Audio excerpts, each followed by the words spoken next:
एक आदमी ने सिर्फ कुछ हाथी के दांत चुराए थे, लेकिन स्थानीय आदिवासियों ने उसे जिंदा मिट्टी की भट्टी में पका डाला। आदिवासी पहले उसके पूरे शरीर पर मोटी मिट्टी की परत चढ़ा देते हैं, फिर जानबूझकर उसकी नाक, कान और मुंह के पास छोटे छोटे छेद छोड़ते हैं ताकि वह तुरंत न मरे। इस तरह वह बेबस होकर खुद को जिंदा जलते हुए महसूस करता रहता है। जैसे जैसे आदिवासी लकड़ी की सीख को घुमाते हैं, आदमी दर्द से चीखता रहता है। कुछ ही देर में मिट्टी के अंदर से पकने की गंध आने लगती है, जिसे देखकर आदिवासी खुशी से झूम उठते हैं। लेकिन उसके साथी का हाल इससे भी ज्यादा भयानक था। उसे जमीन पर मजबूती से बांध दिया जाता है। फिर आदिवासी आग के घेरे में एक खास कीड़ा फेंकते हैं। खतरा महसूस होते ही वह कीड़ा आदमी के मुंह, आंख या नाक के रास्ते शरीर में घुस जाता है और दूसरी तरफ से बाहर निकलने की कोशिश करता है। अब बारी आती है उस आदमी की जो दिखने में बिल्कुल वुल्वरिन जैसा लगता है। वह डर के मारे कांप रहा था, क्योंकि उसे नहीं पता था कि उसके साथ क्या होने वाला है। तभी कुछ ताकतवर आदिवासी उसे पकड़कर जंगल के बाहर ले जाते हैं। दरअसल आदिवासियों ने उसके साथ एक खतरनाक शिकार का खेल खेलने का फैसला किया था। सरदार कई 100 मीटर दूर एक तीर चलाता है। नियम यह था कि जैसे ही वह आदमी तय सीमा के बाहर पहुंचेगा, उसके सबसे माहिर शिकारी उसका पीछा शुरू कर देंगे। इसी दौरान एक आदिवासी की नजर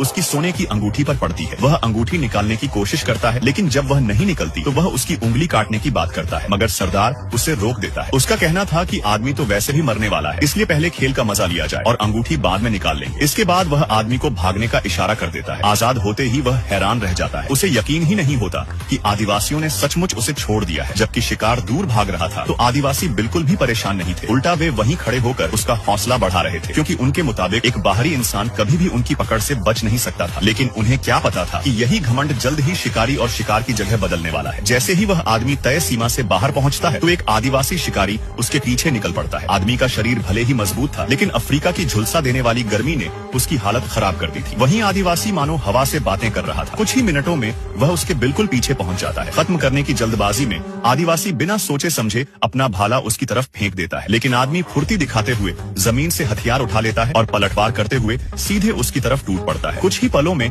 शिकारी खुद शिकार बन जाता है। दूर खड़ा पिता यह सब देखकर दौड़ता हुआ आता है, लेकिन तब तक बहुत देर हो चुकी होती है। उसका बेटा अब एक ठंडी लाश में बदल चुका था। अपने भाई की मौत देखकर बड़ा भाई गुस्से से आग बबूला हो उठता है। वह भी तेजी से दौड़ता हुआ वहां पहुंच गया। जैसे ही उसने अपने मृत भाई को देखा तो उसे समझ आ गया कि अभी शोक मनाने का समय नहीं है। इस वक्त उसकी सबसे बड़ी प्राथमिकता थी उस आदमी को ढूंढना और उसके टुकड़े टुकड़े करके अपने भाई की मौत का बदला लेना। इसी के साथ एक नई पीछा करने वाली जंग शुरू हो जाती है। लेकिन इस समय वह आदमी पूरी तरह थक चुका था। उसके शरीर में बची खुची ताकत भी खत्म होने वाली थी। जिंदा रहने के लिए वह दांत भींचकर लगातार भागता रहा। वहीं पीछे पड़ा आदिवासी उसे छोड़ने के मूड में बिल्कुल नहीं था। वह साए की तरह उसका पीछा कर रहा था। तभी अचानक एक हैरान कर देने वाला दृश्य सामने आता है। लंबे समय तक लगातार दौड़ने की वजह से आदिवासी की सांसें बेकाबू हो जाती हैं। वह अचानक जमीन पर गिर पड़ता है और उसके मुंह से झाग निकलने लगते हैं। यह देखकर आदमी तुरंत